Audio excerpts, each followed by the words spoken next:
These are the best and worst weapons in Apex Season 17. Let's go. Starting off in F tier is the P2020. I just can't with this weapon. I mean, come on. Listen.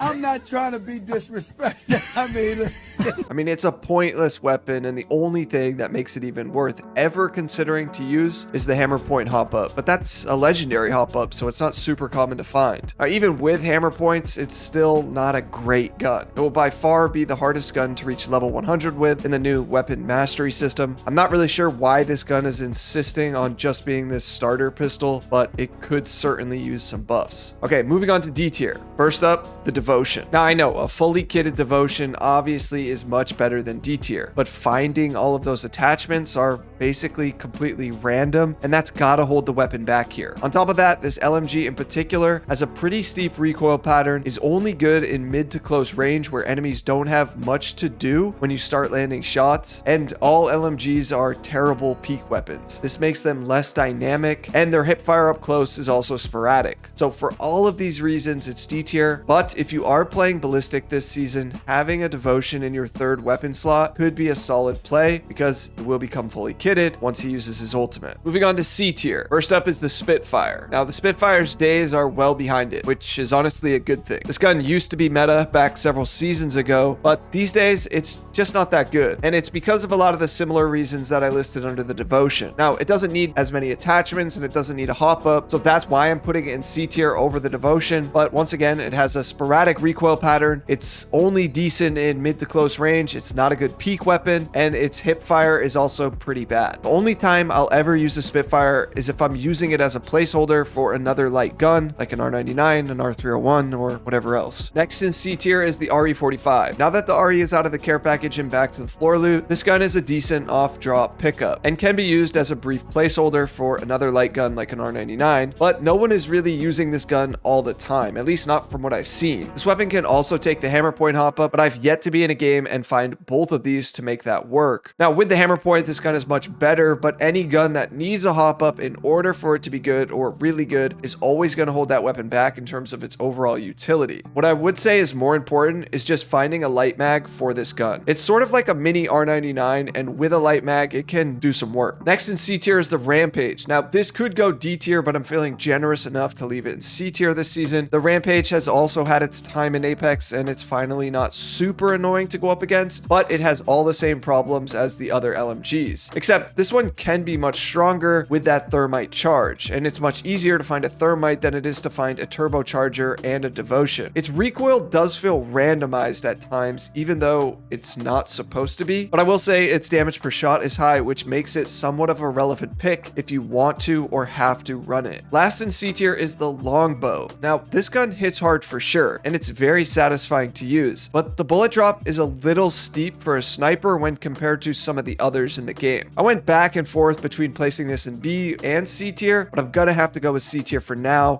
because of that reason alone. If you want to break into sniping in Apex, the Longbow is a great place to start. And obviously, that headshot multiplier with the Skull Piercer makes this thing very dangerous to go up against. Moving on to B tier. First up is the Havoc. This gun's recoil makes it tough to use at those medium range distances, especially when you compare it to some of the other ARs in the game, but this gun really shines in those closer range battles. The DPS on this is very high, so it can down someone surprisingly fast. It also has a pretty healthy magazine size. Now, obviously with a turbocharger, it becomes more viable up close and you don't have to bank on that speed up time, but keep in mind a couple seasons ago, they made it so that the turbocharger takes away 1 damage per shot on the Havoc and the Devo when equipped. So now it's sort of a little bit of a trade-off. Do you want to do a bit less damage to shoot faster, or would you rather have to charge up the weapon without the turbo and do a bit more damage? Second is the car. Now, I will never take the car over most of the other SMGs, and I know that's just me, but it's my tier list, and tier lists are just opinions at the end of the day. Here's why I don't run it too often though. I feel like it's only really good up close, like super up close. Now, of course, it's not an AR, but I do find with the other SMGs, they are much better at that medium to close range area, which is a very common range to be in Apex. But I don't want to have any SMG SMG that's only viable right up close and personal if I could have a more dynamic weapon instead. I also would probably rather have a shotgun in that case because it would take up less backpack space and it would fill the same role as the car. Now the recoil is very stark and shoots super fast, so if anybody's new to the game, keep this in mind, but all of these things factor into my ranking as well. All right, next up is the alternator, and this gun is in the replicator for the first half of the season, which kind of sucks because it's more of a gun you use off drop and maybe up until that midpoint of a game until you can swap it out for something better. I just can't imagine a time where I would need to craft an alternator, but yeah, this twin barrel SMG is very user friendly. It has minimal recoil and can stack some serious damage against your enemies. The biggest downfall, however, is its slow fire rate, which only really is a problem if you go up against any other SMG and that player hits their shots. In a duel like that, the opposing player will kill you much faster, so that's where it gets outclassed. Next is the G7 Scout, and I know a lot of people will probably have the Scout in A tier, but I just can't. Its bullet drop and travel speed aren't my thing. That's not to say it isn't a viable weapon, because it certainly is, but if I'm going to use a weapon for range, there's several other weapons that I take over a G7. The double tap does make this damage stack up quick, but it kicks up the recoil quite a bit, and it messes up the pacing between shots. This can become difficult to manage when targets are strafing or running from one side to another at a further distance, so for these reasons, I'm not a big fan of using the double tap on the Scout. Next up, we have the Sentinel. Now this gun is the most satisfying sniper to use. I think it takes the most skill, maybe not including the Kraber, but yeah, the bolt action with the ability to charge up shots with one shield cell is amazing. The only downside is the smaller magazine capacity and the time duration in between shots because of the bolt action. It probably could go A tier, but I'm gonna leave it in B tier for now because it's definitely not a weapon I try to seek out and run every match. All right, next up I got the Mastiff. Now the Mastiff isn't what it used to be. Now I want to be clear, it's still strong and will get the job done, but you may be hitting some 11s on the way there. This gun needs a shotgun bolt to make it worthwhile if you're gonna run it. I do think it could use a small buff, but I do kind of understand why I think Apex is leaving it where it's at. This gun has been very overpowered in the past, and they probably feel like it's finally in a healthy spot. Second to last in B tier, I have the Mozam. What?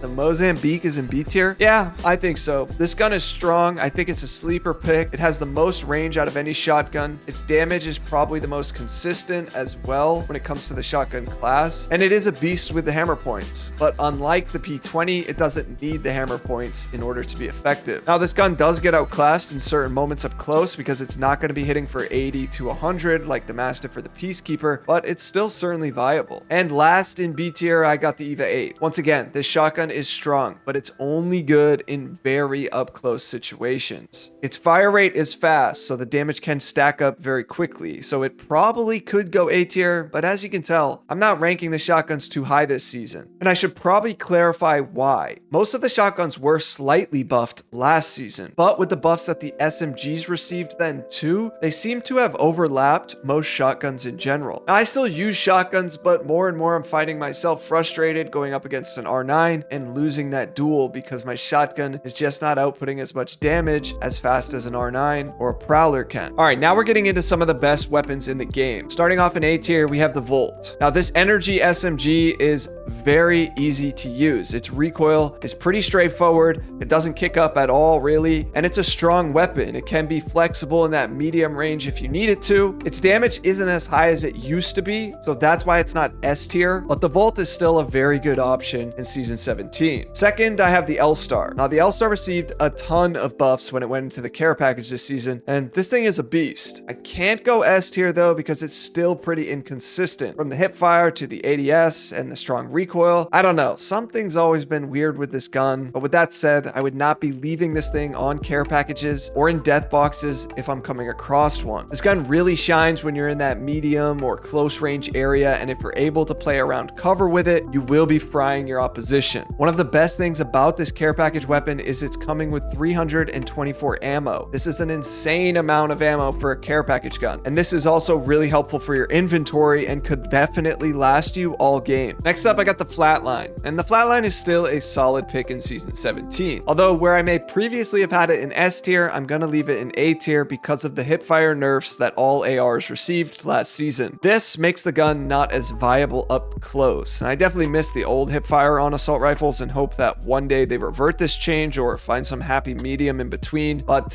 yeah, this gun is still very strong as a heavy hitter. You just gotta be mindful of its recoil pattern as it can be a bit tough to manage for newer players. Fourth, I have the Bocek. Now the bow didn't receive any changes this season, so it's still a care package weapon. I won't grab this gun every time I see it, but it doesn't take away from its stealthy appeal. The bow is strong, a bit awkward to use at times, but still very strong. It's tough to tell where you're getting shot from if you get hit by a bow because of how quiet the shots are, but it has a great use case for mid to long range. I do hope the bow stays in the care package because on floor loot, it kind of felt like the odd man out with the arrows and such clogging up the loot pool. If you get a chance and you want to play some range, the bow is a great option, especially for ranked this season. Next up is the R301, and it took me a little while to come to this realization, but I figured it out sometime last season. The 301 isn't what it used to be with its nerfs that it received last season. The damage nerf and the hipfire nerf have taken it down a notch. Now, it's still old reliable if you want to call it that as far as that mid-range, close range, and whatever else range, but its hipfire is not good and its damage is outclassed when compared to this one other AR that I'll talk about here in a moment. A tier is a fine place for a weapon like the 301 as it's been the most popular gun in Apex since Apex came out, really. I will say if the hipfire was the same as it used to be, I would still put it in S tier with the damage nerf that it received. Anyways, moving on. Next, I have the 3030. Now, the 3030 received one small buff this season. Its bullet projectile size was increased when fully charged. So now when you ADS and you get that full charge up shot, the bullet size should hit your enemy more often if you're aiming at them correctly. I haven't noticed a great deal of difference with this, but I also don't use this gun very often. However, I do think it's the second best marksman right now, and if you're looking to run something with range, the 3030 is a great option this season. Second to last in A tier is the Wingman. Now, the Wingman is the definition of high risk, high reward. It takes sniper ammo, so it's not as easy to spam it now as it was back when it was heavy ammo, but this gun is very, very strong, especially when equipped with the Skull Piercer. Dealing 100 damage or close to it when you connect on a headshot with that fast fire rate is very dangerous to go up against. Newer players tend to shy away from this weapon because it is so high risk, high reward, but it is definitely worth getting good with. Last in A tier is the Peacekeeper. Now this season, I'm not putting any shotguns in S tier. The closest one I would pick though is the Peacekeeper. This shotty feels the most consistent in those up close engagements, but that's not saying too much. Nearly all shotguns are really hit or miss without a good bolt on them these days. And when I mean hit or miss, I don't necessarily mean literally. What I mean is the SMGs are meta. So in the amount of time it could take you to land 3 or 4 PK shots, you could easily get one clipped and then some by an R99 or a Prowler. Now there's so many small details here, like are you in a duel without any cover or where you can jiggle peek because then the shotguns will be more favorable. But yeah, I do feel like shotguns aren't that great. As I said, I will still run them at times, but I'm really starting to see their weak spots. All right, now moving on to S tier, the best of the best. First up, the Triple Take. The Triple Take received several buffs this season, and it's nothing to mess around with. It feels like that old Triple Take from I don't even know what season. But yeah, this thing is going to be a problem going forward. I like it. I'm here for it. Do not underestimate it this season, and it's by far the most dynamic marksman rifle out there. It can flex as a shotgun if you need it to. It's good medium range. It's pretty good long range. And with energy weapons being pretty strong this season, it's not going to be too difficult to find enough ammo for it. Second is the Prowler. This 5-round burst SMG got its damage buffed by 1 back in season 15, and it's been ripping ever since. I'm glad they finally fixed the ADS bug that was complicating this gun at the end of last season. But yeah, the Prowler is insane, and if you don't like it, trust me when I say it's something you want to get efficient with. This gun is also decent at medium range. I mean, it's not the best because of the burst and it's going to kick up, but it's not one of these SMGs that you need to be very, very close with. Third is the R99. Now, the R99 received a small nerf this season to its magazine size. The capacity was reduced by 1 bullet, so instead of a no mag R99 having 20, it's now going to have 19 bullets. This hasn't seemed to move the mark too much. It's definitely taken it down a bit, but from where it was previously, it's still going to stay in S tier. The time to kill on this weapon is insane, and the 1 clip potential is very high. Fourth is the Kraber. I mean, it's the Kraber. It's overpowered. Pick it up. Don't leave it behind. If you don't want it, drop it off the map so your enemy doesn't get it. Fifth is the Hemlock. I feel like this gun isn't as appreciated by the masses, but this thing rips. It's a burst gun, and like with all burst guns, they seem to either be overpowered or irrelevant, but right now, it's definitely top tier. With the boosted loader, if you reload at the right time, you can have 39 bullets in the magazine. This is an insane amount, and it's enough to kill a full team without ever having to reload. Its hipfire is also very good, which is contrary to most of the ARs, so don't be leaving the Hemlock around. Second to last is the charge rifle. Now, don't do what I'm doing here in these clips. This was just for the video's purpose, but yeah, this thing is the only hit scan weapon in the game, and even with its magazine and spawn rate nerf this season, it's still the best long range gun out there. It takes little to no skill to use. It's the only gun that you can be involved in a fight from several hundred meters out without having to worry about bullet drop or any of the other things that the other snipers require, and it's still pretty good up close if you need to hip fire it. Something needs to be done with this weapon. I'm glad they addressed it slightly, but I don't know if it'll be enough. We'll see how the season plays out. Last in S tier, I have the Nemesis. I think a lot of people were surprised when we didn't see the Nemesis nerfed in the patch notes, and this could be because they don't want the newest gun in the game to be irrelevant, or it could be just because if they do nerf it, it would have more of a negative impact on the gun than we'd anticipate. Now, I did mention the conflict around burst guns either being really strong or just sort of irrelevant, but in my opinion, this is the best AR in Apex Season 17. If you enjoyed this video and you want to learn all about the best and worst legends, well, I covered it all in this video here. Check it out next. Thanks for watching. Peace.